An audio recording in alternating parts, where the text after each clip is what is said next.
네, 안녕하세요. 닥터 부자아빠입니다. 네, 오늘의 강의 주제 말씀드리겠습니다. 서울 빌라 폭등한다. 뭐 제목이 약간 좀 자극적일 수는 있는데요. 사실 이게 틀린 말은 아니라서 이렇게 좀 정해봤고, 이제 구독자 사연을 토대로 역시 이제 재개발 예정지를 좀 1억 이하짜리를 좀 추천을 드려볼 겁니다. 같이 한번 살펴보시고요. 네, 좀 관련된 기사를 몇 개 좀 보겠습니다. 중요한 내용만 좀 빠르게 볼게요. 무주택자 대출 LTV 우대폭을 기존 10%에서 이제 20%까지 이렇게 상향을 했고, 뭐 집 가격이나 소득 요건도 일부 완화를 했습니다. 구체적인 걸 보면은 그 투기 지역 집값이 6억이었잖아요. 6억 이하만 됐었는데 이제 9억 이하까지 상향이 됐고, 연소득도 기존 8천만 원에서 9천만 원까지 또 상향이 됐습니다. 또 대출 최대 한도는 이제 4억까지만 이제 가능합니다. 계산을 했을 때 4억 이상이 나오더라도 이제 4억까지만 한도로 된다라고 보시면 되고요. 뭐 예시를 한번 들어보겠습니다. 이 투기과열지구에서 이 무주택자가 시가 한 4억 8천짜리 주택을 살 때 현재는 이제 50%까지 되죠.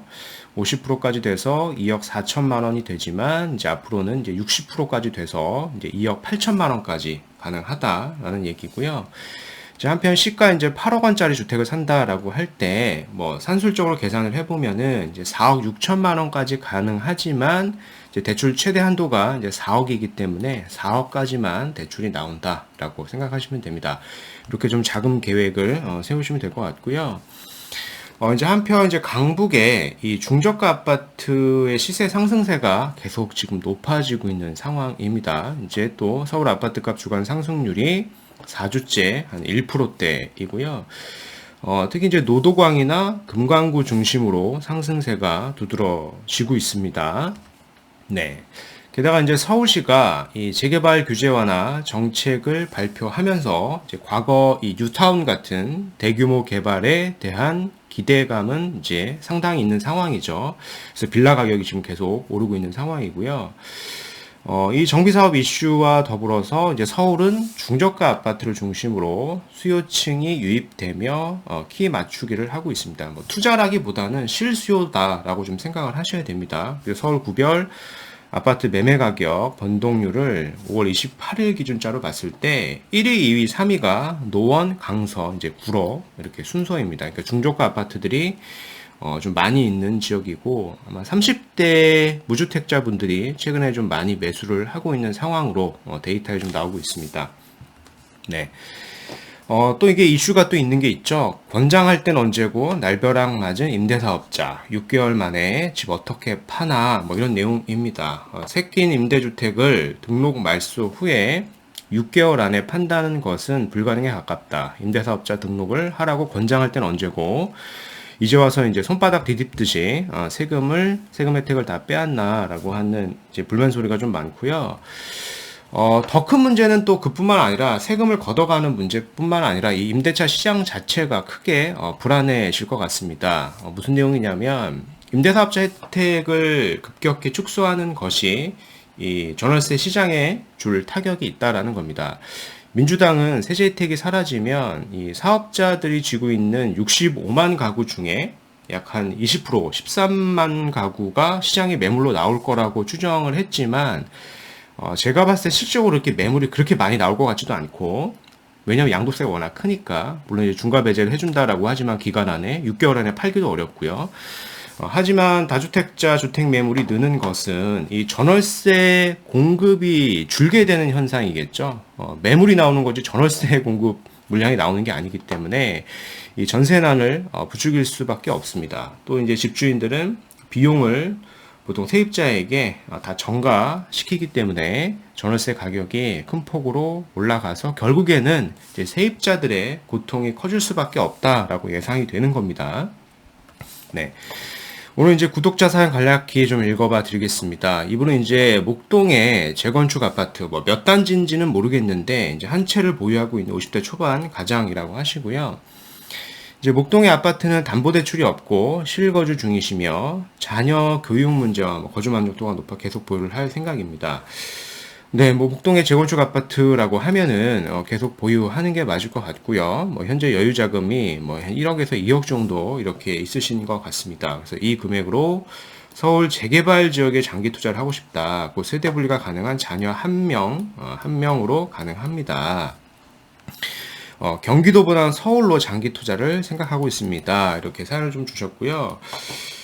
일단은 명확히 아셔야 되는 것은 1억이나 2억의 자금으로 서울의 재개발 지역은 매수를 할 수가 없습니다. 현재 구역이 지정이 된 데는요, 최소 현금이 한 5억 이상은 있어야 돼요. 그러니까 1억, 2억으로 할 수 있는 거는 재개발 지역이 아니라 재개발의 가능성을 보고 하는 거죠. 그러니까 재개발 예정지라고 보통 얘기를 하는데 이런 지역에는 이제 투자를 할 수가 있어요. 그리고 이제 서울의 아파트는 살 수 있는 자금은 아니긴 하죠. 1억에서 2억 정도면. 그래서 재개발 가능성이 높은 지역을 이렇게 중장기 투자, 뭐 자녀 명의로 고려하고 계시는 것 같고요. 관련된 내용을 좀 같이 한번 말씀을 드려보도록 하겠습니다. 네. 이제 오세훈 주거정비지수제라고 하는 것을 좀 폐지를 했습니다. 오세훈 시장께서 이와 더불어서 이제 6대 재개발 규제 완화를 발표했고 2025년까지 24만 호를 공급하겠다라고 좀 밝혔습니다. 그렇다 보니까 이 강북권의 기존에 뉴타운 해제가 됐던 지역들, 그 신축이 좀 들어와서 이 주거정비 지수제라고 하는 것 때문에 이 허들 때문에 사실 재개발이 불가능했던 지역들이 이게 폐지가 됨으로써 재개발 가능성이 굉장히 높아진 그런 지역들이 있으니까요. 이런 지역들을 좀 우선적으로 좀 검토하시는 게 좋을 것 같습니다. 예를 좀 들어보면 뭐 이런 6개가 지금 완화가 되는 거고, 장이 13구역이 규제 폐지로 재개발길 열렸다라고 하는 이런 헤드라인이 있죠. 추진이 재구성 등 사업에 활기를 띠고 있다라고 하는 겁니다. 여기도 이제 2014년도에 구역이 해제가 됐다가 뭐 신축이 막 들어왔는데, 그래서 노후도가 충족이 안 돼서 뭐 그랬었는데 요번에 이제 규제가 좀 폐지가 되면서 재개발 가능성이 굉장히 좀 높아진 거죠. 네, 구역은 여기입니다. 범위로 보면은 장인 뉴타운 내에서도 이제 가장 넓습니다. 그렇죠? 네, 그래서 장인 뉴타운 내에서 규모가 가장 큰 이 장위 13구역 주민들은 이번 달 1일에 재개발 추진준비위원회를 다시 구성했다라고 좀 밝혔고요. 이 노후도 연면적 3분의 2 이상, 이 67%라고 하는 기준을 이제 반드시 맞추지 않아도 재개발 추진이 가능해졌습니다. 이 주거정비지수제를 폐지했기 때문에. 그래서 과거 2014년도에 재개발 해제 이후에 또 이제 우후죽순처럼 신축들이 막 들어왔는데, 그래서 전체 노후도가 좀 떨어졌어요. 근데 이 넓게 퍼진 일부 신축 빌라 밀집 지역을 이제 구역에서 좀 배제를 하면은 이제 노후도가 68%까지 좀 높아져서 이제 가능할 수 있다라는 겁니다. 그래서 조합 설립 이전 단계인 구역 주민과 이 가로주택 정비 사업 반대 주민들을 좀 설득을 해서 최대한 이 가로주택과 같이 뭐 재개발을 추진하는 방향 움직임이 있으니까요. 이런 지역도 좀 같이 살펴보시면 되겠고요. 이제 더불어서 좀 역세권에 속한 구역이 또 11구역이라고 하는 지역이 있습니다. 11구역도 보면은 이제 성북구 장인 11구역을 얘기하는 거고, 이제 08년도에 장인 뉴타운으로 지정이 됐다가 재개발 사업이 추진됐다가 2017년경에 해제가 됐던 그런 구역입니다. 여기를 이렇게 쭉 보면은 이 전통 시장도 있고요. 가로주택 사업도 몇 개 이렇게 진행 중인 구역이 있어서 굉장히 좀 이해관계가 복잡한 그런 지역인데, 그렇죠. 이 장이 11구역은 지난해 초 전통시장 연계형 이 도시재생 사업으로 좀 구역이 지정이 됐던 지역이고요. 특히 이제 가로주택 정비 사업 같은 경우에는 이제 소규모 정비 사업이잖아요. 그래서 재개발하고는 달리 이 도시 기반 자체를 좀 건드리는 게 아니에요. 그래서 낙후된 상황을 그대로 놔둔 상황에서 해당하는 그 가로 면적만 신축을 하는 거기 때문에 어떻게 보면 도시재생 사업과 크게 비슷하다라고 좀 보는 게 맞을 것 같고, 주민 자체적으로는 다른 지역들, 다른 구역들은 전체적으로 다 새 아파트로 바뀌는데 내가 가진 구역만 이렇게 낙후된 지역을 계속 유지를 해야 되기 때문에 주민 반발이 좀 있는 상황입니다. 근데 최근에 지금 상황이 좀 달라진 상황이기 때문에 좀 관심을 가질 필요가 있을 것 같고, 특히 이제 장이 11구역 같은 경우에는 이 재개발 추진위원회 대표가 가로주택 그 조합원 같은 경우에는 어쩔 수 없이 한 거죠. 재개발이 이제 무산이 되니까 어쩔 수 없이 가로주택 사업을 선택을 한 건데, 이 기존 가로주택 조합과 이제 협의를 해서 다시 통합 재개발을 추진하려고 하는 움직임도 있고요. 이제 오세훈 시장도 이렇게 방문을 했던 그런 사진이 있네요. 좀 참고하시면 될 것 같고, 네.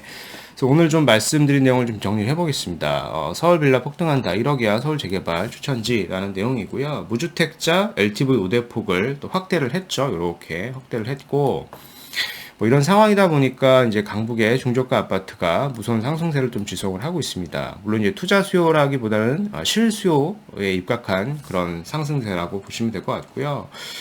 게다가 이제 등록 임대사업자 폐지안은 이 전월세 시장을 더욱 악화시킬 걸로 좀 예상이 됩니다. 이 전월세 시장이 좀 악화가 되면은 매가에도 자극을 주기 때문에 그렇게 악순환이 계속될 수밖에 없다라고 생각이 되고요.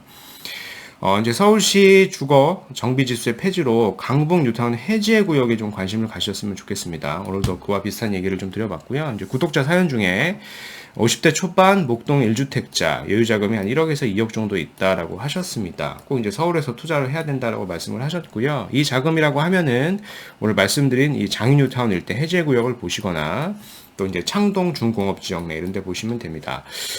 장유탄 13구역이 아마 매물이 많이는 없을 텐데 11구역 같은 경우에는 뭐 가로주택 추진구역 내에는 몇 천만 원으로도 가능한 그런 지역들이 있고요. 또 더불어서 이제 창동 중공업 지역도 오세훈 현 시장께서 좀 관심이 많은 지역이니까 여기도 이제 더불어서 같이 보시면 도움이 되실 것 같습니다.